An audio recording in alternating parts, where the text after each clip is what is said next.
with Nelson Lubao and Jen Subardiaga. Para naman mas mabigyang pansin ang work immersion on the job training, babawasan ng Department of Education ang mga asignatura, subject sa senior high school. Ayun, no?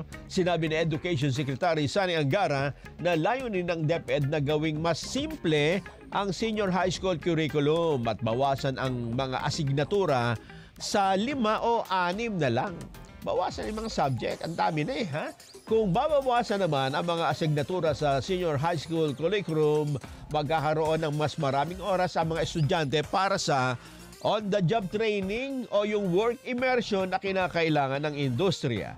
Magiging mas employable din po ang mga magtatapos sa senior high school kahit nakulang sila sa karanasan sa trabaho.